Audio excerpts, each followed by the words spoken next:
Our first case this morning is State v. Wood. You have everyone we're expecting to have here today? I'm sorry? You're not waiting for anyone to come here? You No, have everyone we need? I believe so. Family members or anybody? Okay, very good. Yes, thank you. You're very welcome. Each party will have 15 minutes to present the arguments. Appellant, you may reserve for 5 minutes for rebuttal. How long would you like to reserve? 5 minutes. Okay. I'm keeping that time up here, and I don't think there's any way for you to see it here. So I will let you know when you're down about a minute left in your initial time. Okay. And if you keep talking, we'll take it off your rebuttal, but they give you an idea where you're at. And I'll let you know when you're about a minute left in your time as well, counsel. For your rebuttal, I won't give you any warning at that point. I'm sorry, you said, and with the rebuttal, you won't do it? I won't give you any warning at the end. You'll just have your Oh, 5 okay. minutes, and I'm not gonna say what And minute then left that's you it. have. Gotcha, okay, no problem. The arguments are being recorded. When you present your argument, please come to the podium. Make sure you stay behind the podium so we're visually and audio recording. We can hear and see you when you're there. If you do have any need to refer to any victims or minors, please do that by initials, not their full names or some designation like a child or the victim. With that, the court's read your brief, and we're ready to proceed whenever you are. Okay, thank you, Your Honor. And yes, I did learn that victim thing the last time I was here. I didn't realize that, and I think I did right on this brief. I did all initials, so. Your Honor, we're here on, it's a very simple case. I mean, obviously, this is a case where a gal, Miss Wood, was charged with felonious assault. She had some mental health issues. She was assessed, as I indicated in the facts, for the competency. She refused to cooperate in the sanity evaluation. In either event, she entered into a plea agreement, at which time she was given non-residential community control. And then they said if she commits a violation, that it means 6 to 9 years in prison. And we are obviously appealing that sentence based upon the fact that we're arguing it's excessive, it constitutes an abuse of discretion, and I think really assignment of error 1 and 3 can sort of be argued together, that the court reasoned that, and I guess I'm assuming she reasoned it wasn't really clear, she just had indicated that she was going to impose it, that she was bound to impose the 6 to 9 years in prison, as it was a jointly recommended sentence at the time of the plea. I mean, getting right down to it, I mean, there's nothing I can do, obviously, that her trial counsel got her to enter into this plea agreement in the first place, so I'm stuck on the face with it, which that sticks in my craw. But moving on from there, I think the trial court isn't completely bound to just say, well, that's it, here's the violation, and we're giving you 6 to 9 years. And as I stated in the brief and stated some of the cases, that she could go more. There's the cases that upheld them going more. There's no reason she shouldn't have gone less. You're looking at a woman who had never been to prison before, was not a youngster by any means, married, lived in the community, lived a law-abiding life, and had some mental health issues. And again, with all of this, it's almost even entwined in the whole Marsy's Law argument, because the alleged victim, DK, was her husband. And he piped up throughout the proceedings and said this was an accident. And ironically, then was never notified of further proceedings. And so I think if this had all been handled correctly and the judge wouldn't have abused her discretion and wouldn't have went through this, I wouldn't have accepted the plea agreement in the first place. Yeah, you could agree to community control, but I'm not gonna be bound by 6 to 9 years, and Judge Kimbler knows she's not bound by it. Do you know what I'm saying? I think it was an extremely harsh sentence under the circumstances. This woman was, as soon as she was picked up on this violation, she was of the impression that her probation was over. She got some paper in the mail, she's mentally ill, she read it to say, hey, you're done with probation. And if you read in the transcript, she's saying, I got a piece of paper, I didn't have to report, I was done reporting, And then the first thing she does when she gets arrested is they send her directly to Heartland for restoration.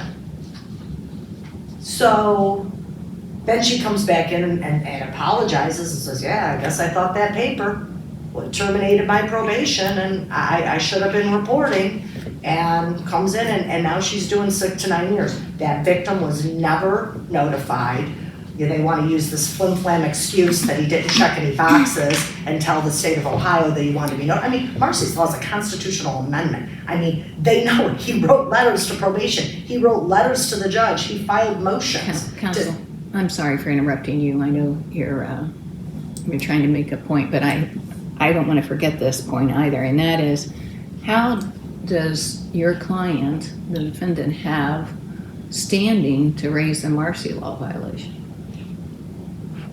Oh, that's a good question. Yeah, I'm just wondering, because I think case law talks about it being, obviously in the hands of the victim, that it's their right. Right, and it does talk about the victim filing even appeals regarding it. I don't know. Okay, that's fine. I just wondered if you had something that I didn't think of. I guess I'm thinking it's an error by the trial court for not ensuring. I mean, there wasn't even an address. I mean, I have done, I don't know how many felony cases where the first question is, have we complied with Marcy's law? Have you contacted the victim? That was never done in this case, and I think it's important. At that point, the prosecutor is supposed to tell the court what efforts they made to contact this person and to be heard at sentencing. And do I think all this stuff would have made a difference? Yeah, maybe. Because she would have heard from him. He came in after the fact and said, I didn't want a prison sentence. This was not on purpose. This was an accident. Yeah, we can't get around the fact that she pled or was advised to plea to such a high charge, but at least on a first violation where she's not in her right mental state, truly believed her probation was terminated, and then gets restored to competency and says, wow, I made a mistake. And you got probation recommending to give her community control, get her stable housing, get her with medicine. I mean, well, we're looking at 29, we're looking at the two statutes that the court has to address, which was the 29, 29, 11, and 12, which aren't optional. Those provisions should have been addressed. Now, I understand that you say, well, you had the plea agreement and all of that stuff. That may have been okay at the time that you changed your plea. Do you know what I'm saying? That no further findings need to be made because it's a joint recommendation. I don't have to go through that. But after the fact, I mean, Judge Kimbler even says to probation, do we have a PSI? Do we have any after the fact evaluations? No? All right. What did the judge say? There's a second hearing after the sentence is imposed, and the victim is there then saying, I don't want her to go to prison. What did the judge have to say about that at that point in time? She had indicated at that time, which I guess, that's in the third bit, I don't have jurisdiction to resentence. At this time, I've lost jurisdiction, and I can't do it. And she cites the case, which I reasoned in my brief, but I did not find that it would have been applicable or could have been, there wasn't a victim, there wasn't an issue of notifying, and a lot of the cases that I've read about the Marcy's law and the victims being notified, but those are reasons to come back and to resentence based upon Did the their prosecutor wishes. indicate if they would have made a different recommendation had they known what the victim had to say at that initial hearing for imposing the sentence? They didn't say either way. And they were never asked at the original hearing. On the follow-up, when the resentencing motion was filed, they said, oh, well, he never checked a box, so we didn't. They just talked about why he wasn't here. They didn't say, oh, if we knew he wanted there to be continued probation, we would certainly recommended that to you. No, they just argued that, well, he didn't check a box. We don't have a box that he checked to be notified, and clearly indicated I never received a box, never received a notification. And I don't know that whether he checked the box or not, if that skirts the judge's duty to request under the Marcy's law, because she knows in reviewing the record, which should have been reviewed prior to her sending him to prison for 6 to 9 years, the multitude of letters that DK wrote to the court as well as to probation, wanting the no contact order to be there, indicating to them he can help manage her medicine to avoid these things from happening. They didn't do it. And I think that's a big error. I mean, there's a lot here that you didn't show up to probation, now you're doing 6 to 9 years. You're a middle-aged woman with mental health issues that didn't understand. As far as I'm concerned, that was a tactical probation violation to now be serving 6 to 9 years. I mean, the state argues in these other cases I mean, Jones, I read it in detail, and Ortiz, but the facts of those are also much different than the facts of these. Do you know what I'm saying? And each of those, I think the judge needed to look beyond the 4 quarters. I mean, that could have been seen as a max. It doesn't say you must impose, if she gets 1 violation, she's doing this. I mean, she could get up to 8 to 12, you know? So maybe it's capping Judge Kimbler from giving her more time. I don't know that she looked beyond the 4 quarters of that plea agreement to determine what was appropriate. And without looking, I mean, you still got, those statutes, 29, 29, 11, and 12, are not optional. They're not optional. About a minute left, Counsel. Okay. Those factors should have been, and if you reviewed those factors with Miss Katrina Wood and looked at those and went through all the statutory factors that are in those 2 statutes, you would have come up with prison was not the appropriate remedy. It seems to me that really one of your main arguments is more pertaining to a motion to vacate the plea. Has a motion to vacate been filed? Are you aware? No. Okay. And I just gonna answer this real quick. Did another argument about a plea in front of you guys, the 9th District, and you guys had indicated that that vacating of that plea, there was an issue. So I just filed for the resentencing because she already had the benefit of community control at the time of the change of plea. So I didn't know if that would have been, just based upon your other rulings, would have been an appropriate motion at that juncture. Do you know what I'm saying? After she had been on community control a period of time. Now we're there doing a violation. But if that's my fault, but I think I'm out of time, right, for... You are in your rebuttal time now. Yes, okay, so, thank you.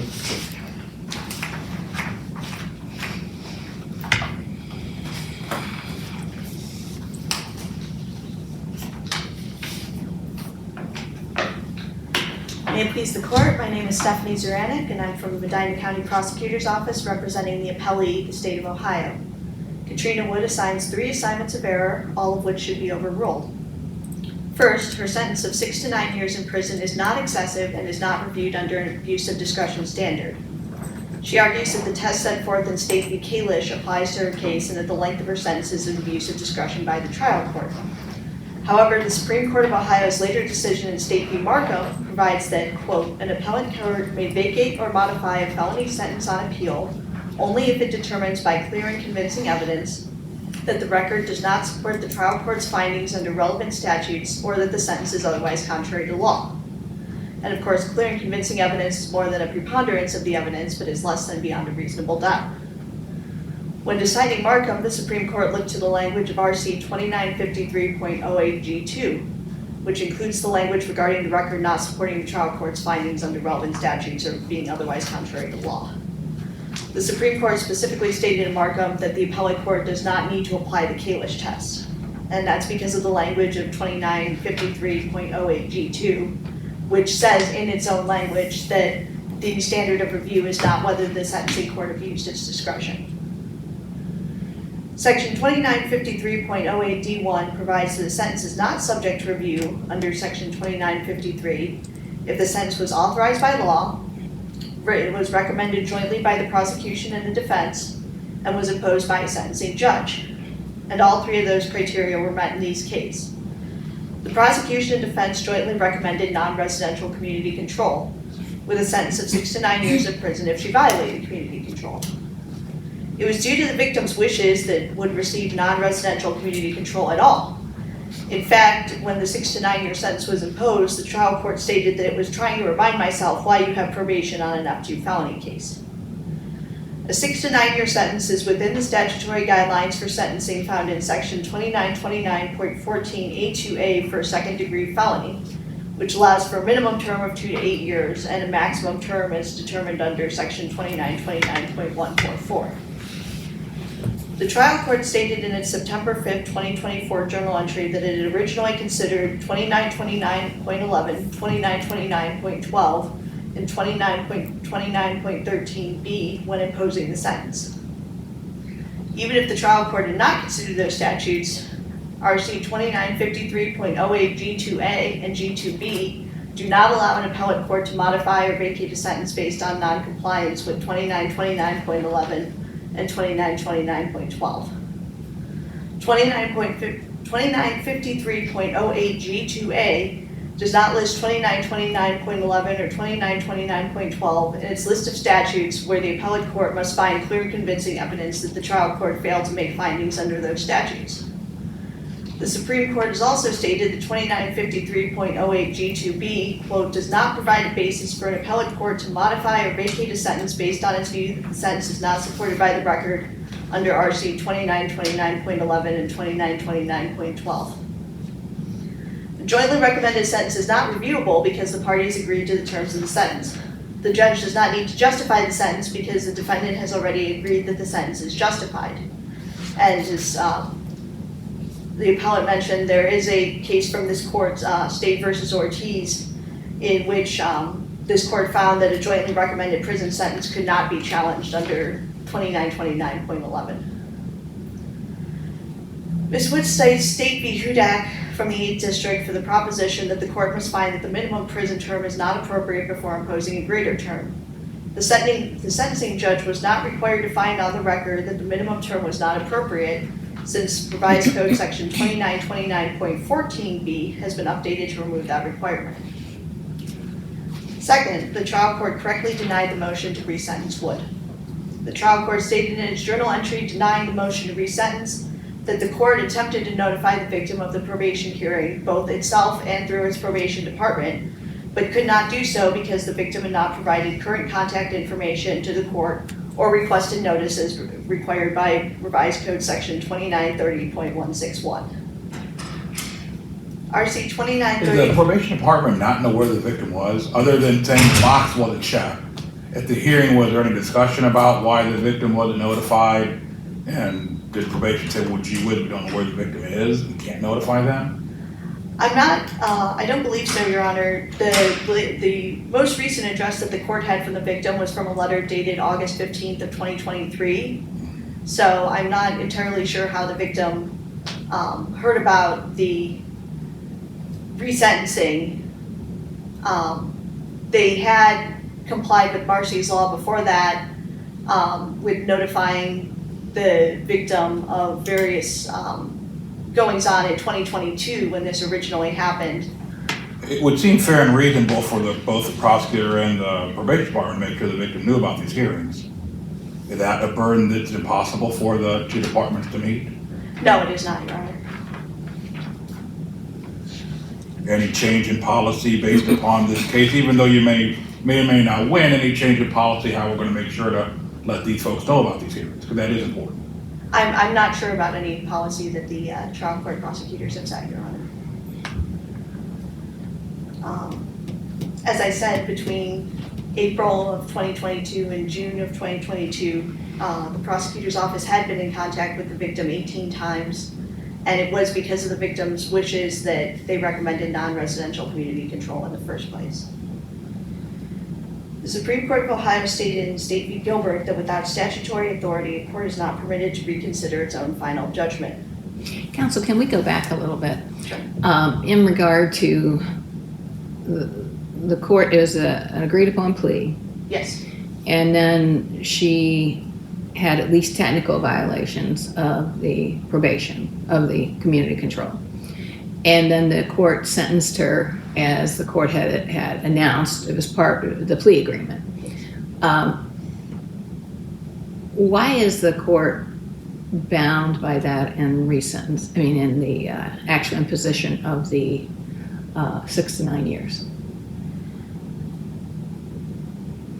I believe in this case the trial court was bound by that in part because the original sentence had been requested by the victim that there was no prison term, but the trial court itself was saying this is an F2 and it's an F2 where prison is presumed necessary. So the trial court didn't see that there had been any non-compliance with any statutes. But Ms. Wood, I'm sorry, were you going to say something, Your Honor? Ms. Wood had violated multiple conditions of her community control by the point in which she was brought before the court. She failed to report to probation. She tested confirmed positive for benzodiazepines. She failed to appear for a probation violation and failed to notify the probation department of her change of residence. So by that point, I think the trial court saw that there was more than enough, that even though the victim had recommended that prison not be imposed, that it was worth imposing the 6 to 9 year sentence. Well, I mean, I understand the record before us. The victim hadn't been heard when the sentence was imposed. And when the victim was there after the sentence was imposed, the court said, well, I don't have the jurisdiction anymore to change what I've already done. That's right, Your Honor. So it wasn't a matter of the court saying, well, I'm exercising my discretion based on what the victim said. The court never did that. No. Would you say, and I say exercising discretion, do you believe that in this probation violation hearing, the court had discretion if the court did not wish to put the person back on probation and not impose a sentence? No, I believe in this case that the trial court would be required to impose that 6 to 9 year sentence. Based on any violation whatsoever, the court was required and had no discretion and had to impose a sentence? I believe so, Your Honor, yes. And that is based on the fact that it was a jointly negotiated plea? Is that what you're saying? Yes, it was the jointly negotiated plea and it had already been made final by that point. The sentencing entry had the fact of conviction, the sentence, the judge's signature, and the entry on the journal by the clerk. So by that point, those factors are from Criminal Rule 32C. They're all factors that the Supreme Court has identified for a final judgment. As I was preparing for oral argument, I noticed that the cases that Wood cites in her motion for resentencing, which are Steinle, Greenleaf, and Hudak, are all cases where the defendant was being resentenced because the case had been remanded back to the trial court by the appellate court. Not cases like this one that were in which they were attempting to resentence the defendant before an appeal. I did not find any statutory authority in my research which would allow a trial court to have jurisdiction to resentence a defendant after a final judgment has been issued. Wood's charge of felonious assault, a second-degree felony, carried with it a presumption of a necessary prison sentence. She references State versus McMullen for the idea that a sentencing court may impose any sentence, even a longer sentence, after the revocation of community control. However, the Second District Court of Appeals noted in State v. Fenkel that the statute considered in McMullen was Revised Code Section 2951.09, which was repealed effective January 1st, 2004. Wood's mental health had been raised as an issue and was known to the trial court before she pled guilty. She had initially entered an NGRI plea and then was found competent to stand trial several months later. The NGRI plea was in March, she was found competent in August, and then she pled guilty later in August. The trial court did not look at her history or the circumstances behind the assault because the sentence was jointly recommended, so there was no PSI report. RC 2929.14b no longer requires that a court sentence an offender who has never been to prison before to the shortest possible prison term unless the court makes specific findings on the record. In fact, the phrase shortest prison term is not in RC 2929.14b. The trial court also stated in its journal entry denying the motion for resentencing that it had not considered the facts surrounding Wood's arrest on the capias issued for her probation violation when imposing the sentence. And the trial court explicitly stated at that time that nothing would be put on the record on that issue. The trial court correctly imposed the jointly recommended sentence since Wood had violated multiple conditions of her community control. If there are no further questions. Seeing none. Therefore, the state of Ohio would respectfully ask this court to affirm the judgment of the trial court. Thank you. Thank you.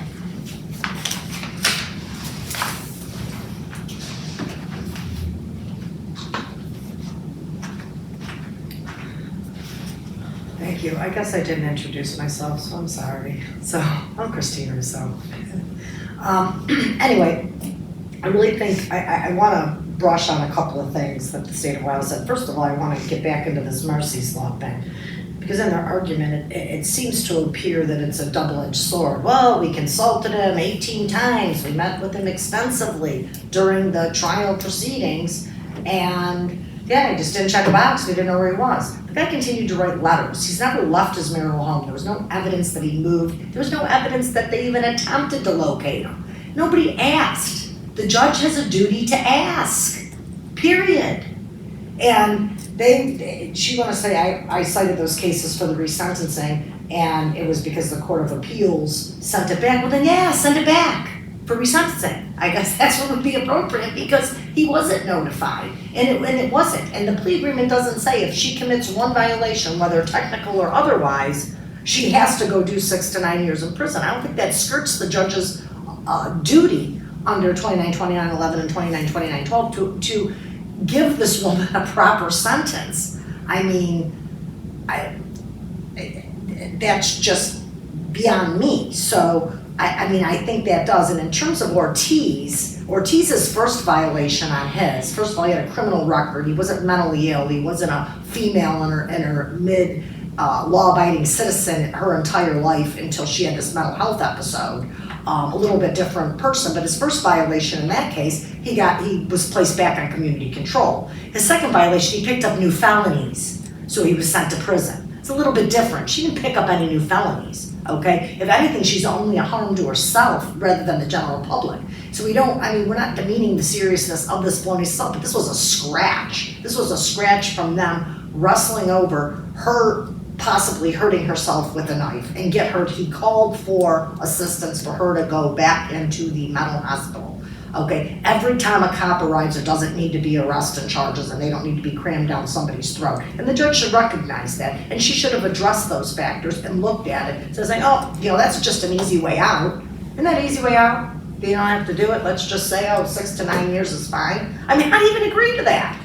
I mean, and I know I'm beyond that, but I mean, think about it. So now here we are, we got a victim out there that's saying, hey, listen, don't send this woman to prison. She's got mental health issues. You've kept her away from me. Had I been allowed to be with her and manage her medication, we wouldn't have been back on a violation. I mean, and it was a technical violation, so it was multiple violations. She was prescribed the medication that she tested positive for, and it was simply not showing up because she got some piece of paper in her mental health state and said, okay, I guess this means I'm terminated from probation. You can read it in the transcript. She's screaming at the judge, I'm off probation. I mean, didn't know until she got rehabilitated. I mean, these are things that they have to look at. You can't just turn a blind eye and say, here's this plea agreement, I'm bound. She's not bound 100% by it. She may be capped, but again, the case law did indicate that she could even gone higher.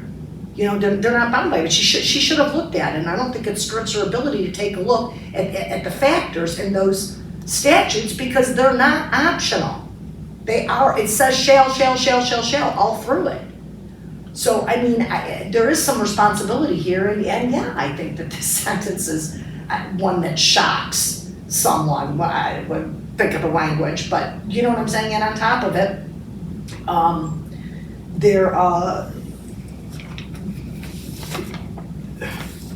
just like I said, from the beginning. And like I said, I've tried to reason the difference in Ortiz that they brought up and in Jones, but I think between the mercy law violation, which she had a duty to ask and get the victim's input. That's required, and it was never done. And then on top of it, I think she need to look beyond, like I argued, the four corners of that plea agreement to see what's appropriate and an appropriate sentence for this individual, which I believe, by clear and convincing evidence, it is not an appropriate sentence and should be vacated for a lot of reasons. I know not on all of them, but at a minimum, on the Marcy's law violations, as well as the fact that it is not, it's not an appropriate sentence under the circumstances. We're not looking at a career criminal here. We are looking. Counsel, your time is up. Okay, I'm sorry. You may very briefly conclude. I'm just going to ask that her 6 to 9 year prison sentence, Ms. Woods, be vacated and remanded to the trial court. Thank you. And thank you both for your presentation today on behalf of the court. The court will take the matter under advisement and issue a decision in due course. When that decision is reached, it will be mailed to you by the clerk of courts and will be available on the Ohio Supreme Court website. With that, thank you both.